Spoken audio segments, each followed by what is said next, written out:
Assalamualaikum warahmatullahi wabarakatuh. Kembali lagi di channel Pak Iris yang akan membahas materi IPS. Sebelum lanjut, silakan jika berkenan jangan lupa like, subscribe, dan share. Semoga tambah bermanfaat. Amin. Kali ini Pak Iris akan membahas materi IPS kelas 7 semester 2 atau semester genap, yaitu permintaan, penawaran, pasar, dan harga. Mari kita bahas.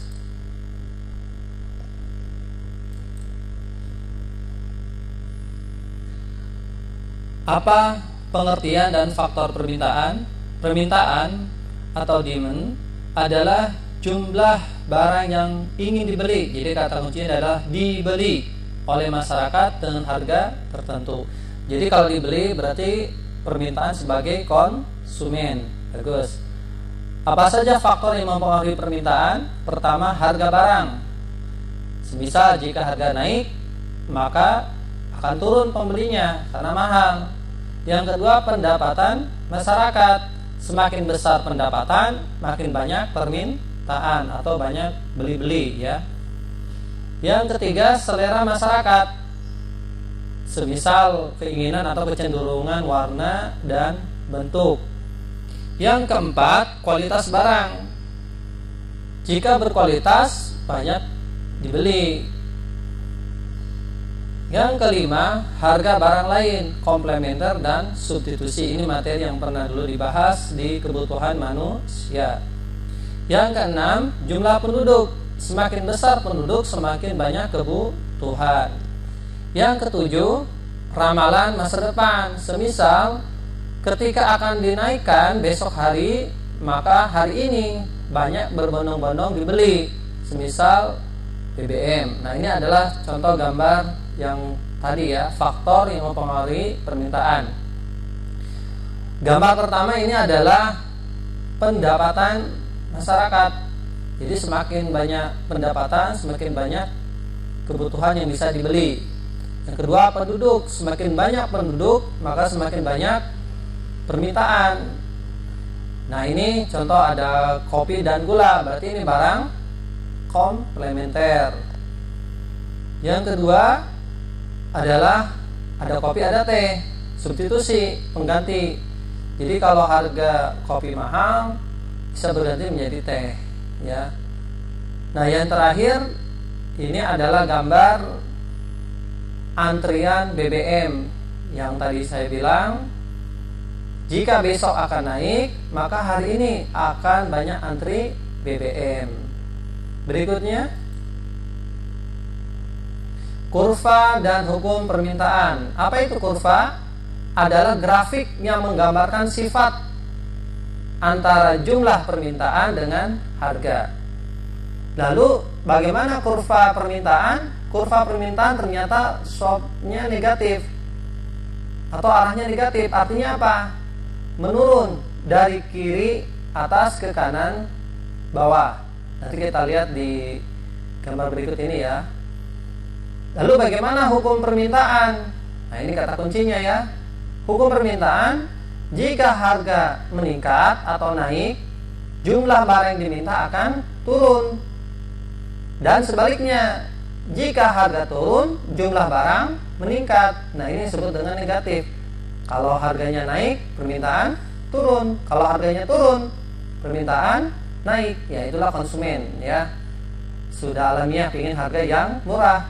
Tetapi hukum permintaan ini berlaku jika bersifat ceteris paribus, yaitu tadi faktor yang disebutkan tetap atau tidak berubah. Kalau berubah berarti hukum permintaan tidak berlaku. Nah, ini kita lihat tabel dan kurvanya. Ini contoh wortel, ya, permintaan wortel. Jika harga per kilo 15.000, maka yang diminta 10 kilo. Kalau 12.000 turun 20 kilo. Kalau 10.000 naik lagi jadi 30 kilo. Turun harganya 7.500 menjadi 40 kilo. 5.000 menjadi 50 kilo. Nah, ini adalah sesuai dengan hukum permintaan. Lalu bagaimana kurvanya? Tadi negatif, ya, dari kiri atas ke kanan bawah, D atau demand, ya. Ini adalah kurva permintaan. Kalau digambarkan bagaimana? Kita tulis dulu nih garis harga atau price, lalu Q atau jumlah barang. Kemudian tuliskan saja yang di bawah adalah jumlah barang. Tertinggi berapa kilo? 50. Berarti tulis di sini 10, 20 sampai 50. Kemudian ke harga ke atas, dari mulai harga yang terendah 5.000 sampai yang 15.000 termahal. Kemudian buatlah garis putus-putusnya. Dimulai dari mana? Tadi kiri atas ke kanan bawah negatif. Jika 15.000 maka turun 10 kilo. Kalau 5.000 maka akan turun, tetapi permintaan akan naik. Nah, ini kurva permintaan. Mudah-mudahan bisa dimengerti ya. Oke, kita lanjut. Jenis permintaan dibagi 3. Ada, ini menurut daya beli ya. Daya beli itu kekuatan dari konsumen. Kalau efektif, kata kuncinya terbeli, transaksi dan terbeli, jadi mampu. Kalau potensial, belum transaksi alias dikit anggarannya, ya kurang dikit. Kalau absolut, tidak mampu sama sekali, ya. Yang terakhir, permintaan menurut jumlah konsumen, individu perorangan, kedua pasar atau masyarakat umum. Nah, ini ada gambar, semisal nih ya, jika efektif maka HP dan laptop ini terbeli, ya. Kalau makanan insya Allah efektif ya. Kalau potensial yang mana? Contoh misalkan berlibur, ditunda dulu karena kurang uangnya, atau mau ibadah umroh, kisah dulu atau ditabung dulu, atau beli rumah belum mampu akhirnya ngontrak. Nah, ini adalah permintaan menurut daya beli. Berikutnya, pengertian dan faktor penawaran. Penawaran adalah kesediaan penjual menjual barang, berarti ini sebagai produsen. Faktor yang mempengaruhi penawaran, satu, biaya produksi. Jika biaya produksi murah maka barangnya banyak, ya, akan tawar pun juga akan bertambah yang dijual. Kedua, teknologi. Jika jumlahnya banyak dan berkualitas maka akan meningkat juga penawarannya si produsennya. Ketiga, harapan mendapatkan laba. Dengan cara apa? Dia memperluas dan mengembangkan usahanya. Yang keempat, faktor non ekonomi seperti bencana alam. Ya, kita lihat gambar berikut. Ini adalah biaya produksi. Tadi jika murah maka produksinya juga akan banyak yang ditawarkan. Gambar yang kedua adalah profit atau laba. Perusahaan pasti ingin untung besar. Nah, ini gambar yang ketiga adalah teknologi tekstil. Ya. Yang keempat ini adalah non ekonomi. Ini faktor non ekonomi, bencana alam, gempa bumi, longsor ataupun banjir. Ini bisa menghambat, ya, produksi penyaluran barangnya. Berikut, kurva dan hukum penawaran. Tadi kurva itu adalah grafik, ya, hubungan harga dengan barang yang ditawarkan. Bagaimana kurva penawaran atau supply curve-nya? Ini positif dari pojok kiri ke pojok kanan atas. Maksudnya apa? Jika harga naik maka jumlah pun naik, gitu ya. Jadi sesuai dengan hukum penawaran sebagai berikut. Semakin tinggi harga, semakin banyak jumlah barang yang ditawarkan. Berarti kalau harganya turun, penawarannya juga turun. Nah, gitu. Bagus. Nah, ini hukum penawaran pun ternyata berlaku jika ceteris paribus, yaitu faktor yang tadi disebutkan tidak berubah. Di sampingnya ini ada tabel dan kurvanya. Kita perhatikan. Contoh ini telur ya. Jika 4.000 maka jumlahnya yang ditawarkan 100 butir. Jika naik 5.500 maka 125 butir. Jika naik 6.000 150 butir. Jika 7.500 menjadi 175 butir. Jika naik menjadi 9.000 maka 2000 butir. Jadi intinya produsen ingin untung, makanya hukumnya positif. Harga naik, jumlah naik, harga turun, jumlah turun. Tadi dari mana kalau dibuat kurvanya? Pojok bawah kiri ini ke pojok kanan atas. Seperti biasa, tuliskan dulu garis P, price harga, kemudian ke sampingnya adalah Q, jumlah. Yang Q jumlah ini adalah butir atau kilo satuannya, tuliskan dari yang terkecil 100, paling banyak adalah 200 butir. Kemudian tuliskan harga ke atas atau vertikal, dari harga yang paling murah 4.500 sampai ke 9.000 yang paling mahal. Kemudian buatkan dari bawah ya, kalau dari atas tadi apa? Demand atau permintaan, ini dari bawah dulu. Jadi jangan asal buat kurvanya ya. 4.500 harganya kan turun tuh, maka yang ditawarkan juga turun 100 sampai ke 9.000. Jika naik harganya 9.000, maka yang ditawarkan tadi 200 butir. Jadi pingin untung sebagai produsen. Itu ya. Kemudian dibuat garis lurus S, supply ya. Oke, berikutnya pengertian dan fungsi pasar. Pasar itu apa? Tempat dan transaksi yang disepakati langsung atau tidak langsung. Kalau langsung kita datang ya ke pasar bertemu, kalau tidak langsung online ya. Fungsi pasar ada 3. Fungsi distribusi apa? Menyampaikan atau perantara dari produsen ke konsumen. Kedua, pembentuk harga, transaksinya apa? Tawar menawar dengan cara kesepakatan harga tadi. Yang ketiga, fungsi promosi, memperkenalkan produk kepada masyarakat. Ini contoh bagaimana fungsi pasar ya, distribusi itu.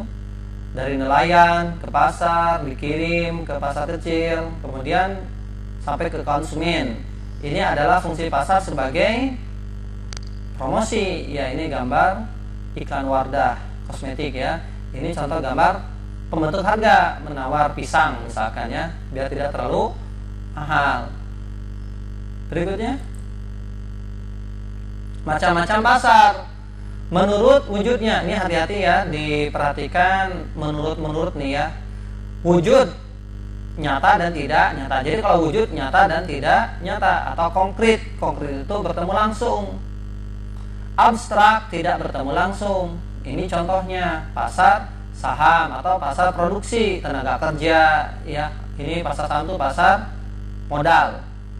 Kalau pasar kamu ketemu di pasar bawang ya, itu menurut wujudnya adalah konkret. Yang kedua, menurut jenis barang yang diperdagangkan. Dibagi 2, barang diperdagangkan ini barang konsumsi atau produksi. Kalau konsumsi, keperluan sehari-hari. Kalau produksi, faktor produksi tadi menjual modal, tenaga kerja ya, sumber daya alam.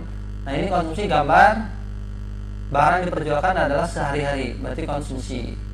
Ketiga, menurut luas jaringan distribusi, ada setempat. Ini pasar di wilayah masing-masing ya. Seperti di Probolinggo ada pasar Gotong Royong, Wonoasih gitu ya. Kalau nasional satu negara saja, atau perdagangan antar daerah atau antar provinsi, antar pulau. Nah, ini regional, contoh di ASEAN. Internasional, seluruh dunia. Nah, ini adalah ASEAN Economic Community. Ini regional. Yang keempat, menurut waktu. Ada harian, berarti sehari-hari ini. Minggu seminggu sekali, bulanan berarti sebulan sekali, tahunan berarti setahun sekali. Ini contoh PRJ, Pekan Raya Jakarta ya, setahun sekali. Berikutnya, macam-macam pasar menurut organisasi atau strukturnya dibagi 2. Ada persaingan sempurna. Apa itu? Cirinya saja ya, yang diperjualbelikan sejenis atau homogen. Yang kedua, penjual dan pembeli tidak bebas menentukan harga. Jadi sama-sama tahu situasi pasar. Contohnya pasar bawang, pasar ikan. Nah, ini pasar bawang di Probolinggo ada, di Dringu, pasar ikan di Mayangan, kota Probolinggo juga. Ini termasuk pasar sempurna atau persaingan sempurna. Nah, yang kedua, pasar persaingan tidak sempurna. Kalau tidak sempurna berarti barangnya bermacam-macam atau heterogen. Yang kedua, pembeli dan penjual bebas dalam menentukan harga. Contohnya ada pasar monopoli, oligopoli, monopolistik, monopsoni, dan oligopsoni. Kata kuncinya saja ya. Kalau belakangnya politik ini poli ya, ini adalah sebagai penjual. Kalau belakangnya Sony ini adalah pembeli. Kita beri contoh. Pasar monopoli berarti salah satunya dikuasai oleh penjual. Yang lain tidak bisa berjualan. Sangat terbatas. Contohnya di Indonesia ini, Pertamina, BBM, kereta api transportasinya, PLN, listrik, Telkom. Ya, bisa Telkom Indonesia, telepon, Telkomsel ya. Berikutnya, pasar oligopoli. Apa bedanya dengan monopolistik? Perhatikan ya. Karena di sini ada gambar tentang jaringan ya, ataupun telekomunikasi. Kalau oligopoli ini lebih sama-sama ya, sama-sama lebih dari satu perusahaan, bisa 2 sampai 10. Nah, bedanya kalau oligopoli ini, ciri yang kedua, perusahaan itu tidak sembarangan bisa masuk karena butuh biaya yang besar, dananya yang besar. Ini jaringan, ya ada XL, ada Axis, ini jaringan telekomunikasi. Yang kedua motor, yang ketiga mobil. Kalau monopolistik seperti contohnya sampo dan HP. Jadi kalau HP ini monopolistik. Jadi cirinya ya lebih dari 2 perusahaan. Yang kedua, perusahaan bisa bebas masuk ke dalam monopolistik. Artinya biayanya tidak terlalu tinggi seperti oligopoli. Kalau ini adalah HP-nya, ini adalah jaringannya. Jadi banyak butuh biaya yang jaringannya ya. Sampo atau sabun cuci atau gosok gigi itu apa namanya? Ya, pasta gigi ya. Itu adalah monopolistik. Untuk monopsoni, satu pembeli. Oligopoli banyak pembeli. Untuk ciri kedua ini silakan jika penasaran cari di internet ya. Lanjut, harga pasar. Harga pasar ialah kata kuncinya disepakati pihak penjual dan pembeli. Contohnya menawar. Ini seorang ibu menawar jagung di pasar. Pembelinya ya senyum, penjual juga senyum. Memang harus ramah ya. Tapi kita juga harus nawarnya jangan terlalu rendah, nanti marah. Nah, di sini contohnya ada permintaan dan penawaran telur. Kata kuncinya nih ya, kata kuncinya perhatikan. Cari harga yang jumlah barang diminta dan jumlah yang ditawarkan sama. Yang mana coba? Ah, benar. Jumlah barang yang diminta berapa ini? 350. Yang ditawarkan atau dijual 350. Berarti harga keseimbangannya ada di 16.250. Bagus ya. Sekali lagi ya, harga keseimbangannya yang mana? 16.250 per kilo. Kenapa? Karena jumlah barangnya yang diminta 350 kilo dan jumlah barang yang ditawarkan juga sama 350 kilo. Jika dibuat kurva seperti ini, pertama buat dulu yang demand ya, harga jumlah yang murah, yang rendah 15.500 sampai 17.000 yang mahal. Kemudian buat dulu yang demand satu persatu, garis putus-putus dari kiri atas ke kanan bawah. Kemudian lalu buat lagi yang kurva supply, yaitu penawaran dari mana? Kiri bawah ya, pojok kiri bawah ke kanan atas supply. Setelah dibuat, maka garis, lalu ditemukanlah di tengah-tengahnya harga keseimbangannya equilibrium atau keseimbangan 16.250 ya, yang dimintanya 350 kilo. Itulah harga pasar. Mudah-mudahan bermanfaat. Jika masih belum paham, silakan diulangi lagi video tonton atau baca lagi materinya. tentang permintaan, penawaran, pasar, dan harga pasar. Terima kasih.